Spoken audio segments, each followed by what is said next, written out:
kitu kutoka kwa nani? Kwa mwingine. Huo ni urithi. Wengi wamekuwa na desturi katika nyumba zao, katika familia zao, katika ukoo wao. Utasikia habari za kwamba wanarithishana, wamerithishwa. Bwana Yesu asifiwe. Wewe si jambo geni kwako, kwamba fulani mali alionayo hii ni urithi wa nani? Wa baba yake. Tumekuwa tukisikia habari hizo. Jina la Bwana libarikiwe. Sasa kwa tafsiri hiyo, kwetu sisi tunaoishi kwa imani,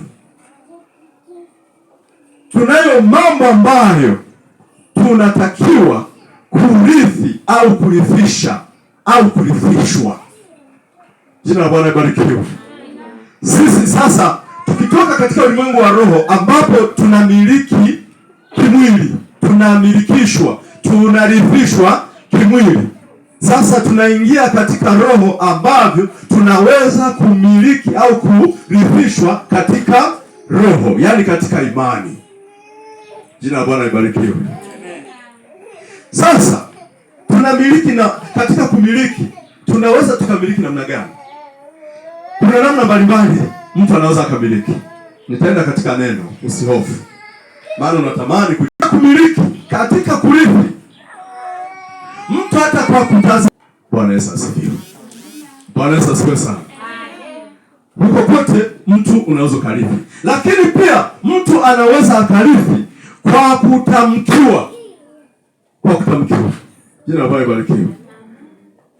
Kwamba sasa wewe nimekupa, anamtamkia. Jina la Bwana libarikiwe sana. Sasa na sisi katika roho tuna uwezo wa kurithisha na tuna uwezo wa kurithi. Sasa ni jinsi gani tutarithi? Tutajifunza taratibu kwenye maandiko. Tutarithi au tutarithisha. Jina la Bwana libarikiwe. Twende kwenye neno la Mungu kwanza.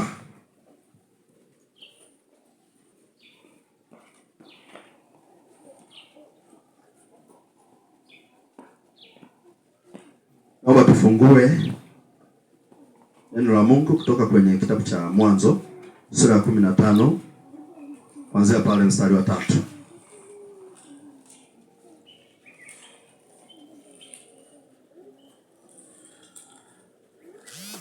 Neno la Mungu linasema, ndio. Abrahamu akasema, tazama, ukunipa uzao na mtu aliyezaliwa nyumbani mwangu ndiye mrithi wangu. Nalo neno la Bwana likamjia likinena, ndio, huyu hata kurithi, bali atakayetoka katika viuno vyako ndiye atakaye kurithi. Asante sana. Hata ndio maana tunachanganya, kuna Abraham alafu Ibrahim. Jina Abraham ilikuwa ni miongoni mwa baraka alizokuwa anampa Mungu. Ilikuwa ni miongoni mwa ahadi za Mungu juu ya Ibrahim. Bwana Yesu asifiwe. Bwana Yesu asifiwe sana. Sasa mtumishi wa Mungu Ibrahim, kwa sababu ya kumpendeza Mungu na kumcha Mungu, alipata ahadi nyingi kutoka kwa Baba. Bwana Yesu asifiwe. Kutoka kwa Mungu wa mbinguni. Kwa sababu ya uaminifu wake na kwa sababu ya utiifu wake. Na baada ya kuwa Mungu amempatia ahadi hizo, na Mungu mwenyewe alimwambia hivi, utaurithisha na uzao wako. Bwana Yesu asifiwe. Amen. Uzao wake inafika hatua amepata ahadi nyingi, amepata baraka nyingi, anahitaji kurithisha. Akawa naangalia, mara nyingi ukisikia mtu amerithi, kitendo cha kuitwa tu mrithi, ujue huyo mtu ni mwana au ni mtoto. Bwana Yesu asifiwe. Maana urithi unatoka kwa lugha nyepesi, kwa baba kwenda kwa mtoto. Bwana Yesu asifiwe.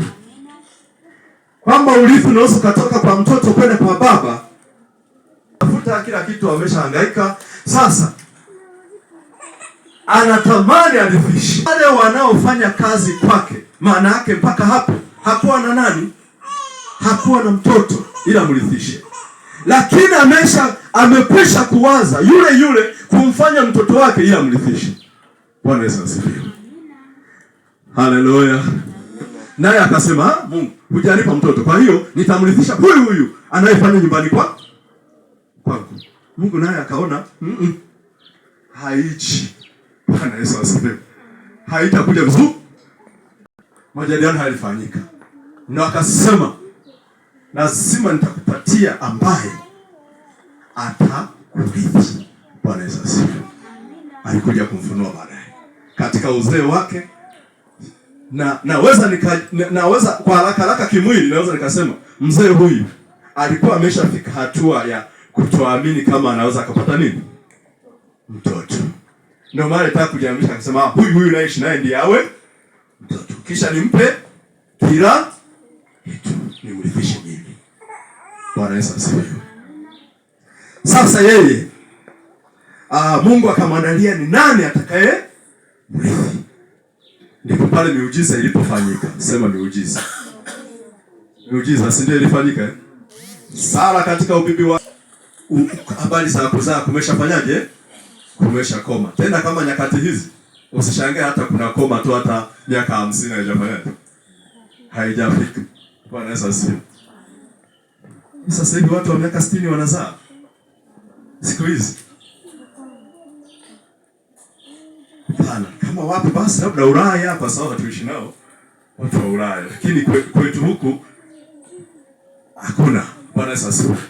Kwa hiyo mtu kwa kufika miaka 50 60 anaweza kujua kwamba rwa yake Sarai. Wakati akiitwa huyu Abraham na huyu alikuwa anaitwa Sarai.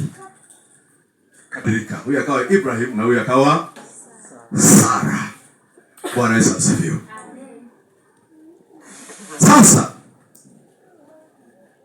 nacho kumaanisha hapa sasa, kuna urithi.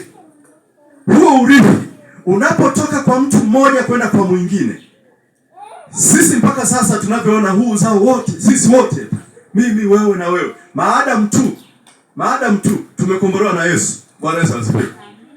Kwa yeye kujitoa kuitwa mlaaniwa. Haleluya.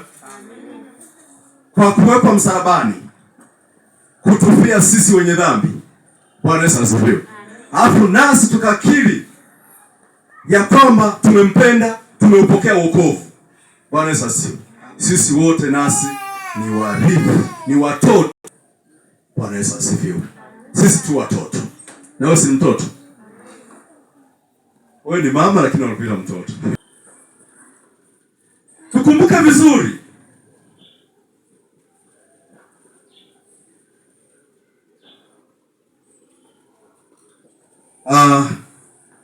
Akataja kitu kimoja ambacho nilitaka nikiweke vizuri, kwamba mtu yeyote akisha kuitwa ni mrithi ameitwa ni mtoto. Lakini je, kitendo cha huyu hapa ni mchungaji wetu, ni mtumishi wa Mungu. Bwana Yesu asifiwe. Ni mtumishi wa Mungu, lakini huduma hii anaweza akairithisha. Bwana Yesu asifiwe. Katika watoto wake. Hivi unafahamu kitendo cha kusanyika hapa sisi ni watoto wa huyu wa mtumishi hapa. Tayari tu watoto. Bwana Yesu asifiwe. Akataka kumrithisha mtoto mmoja akampa. Kitendo cha kumrithisha, huyo ni mtoto. Ndio maana mtu yeyote aliyejifunza huduma akapata huduma kutoka kwa mtu fulani, huyo mtu ni mtoto wake kiroho wa yule mtu. Mtu yeyote aliyejifunza huduma, na mkumbuka mtumishi mmoja huko Migina. Kipindi fulani huduma za kiroho, kuna kipindi huduma za kiroho zilipamba moto huko Migina. Sasa akawepo bwana mmoja. Huyo bwana mmoja mimi nilikuwa nagombana naye kwa kitu kimoja. Bwana Yesu asifiwe. Kadiri mkipanga mapambano, yeye alikuwa ni mtu wa kuyachelewa kuyafanya. Nikasema wewe unatufahamisha. Bwana Yesu asifiwe. Jina la Bwana barikiwe. Wewe unatufahamisha. Sasa baadaye akajisikia vibaya kwa sababu namshambulia kwa sababu ni mkwamishaji. Kuna mwalimu mmoja anaitwa Mwalimu Mugisa, mwalimu wa neno la Mungu. alisema kuna wengine huwa wapo na ni mzigo kwa kiongozi. Bwana Yesu asifiwe. Jamani, sasa ni wakati wa kuomba, si ndio? Kwani anaomba? Huyo mtu anaweza kaomba mtumishi. Mtumishi wa Mungu angetamani kila mtu katika kanisa au ni mwenye kubarikiwa. Bwana Yesu asifiwe. Kwa hiyo basi, kwa wenye kubarikiwa, hebu daka kanuni hizi na tufanye. Yeye asifanye. Huyo mtu ni mkwamishaji. Bwana tusaidie sana. Bwana Yesu asifiwe sana. Sasa si vizuri kwa mkwamishaji, Haleluya.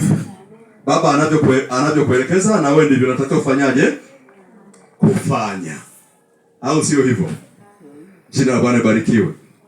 Sasa Elia, mtumishi wa Mungu Elia, yeye katika kuwepo kwake akitumika kama nabii, alikuwa tayari ameshamweka mrithi wake.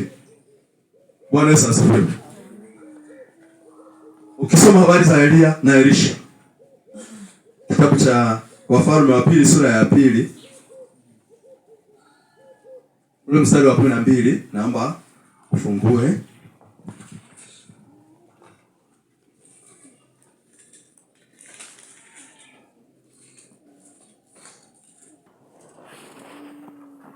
Wafalme wa Pili sura ya 2 mstari wa 12. Nitasoma. Ndio. Baba yangu, gari la Israeli na wapanda farasi wake asimwone tena kabisa.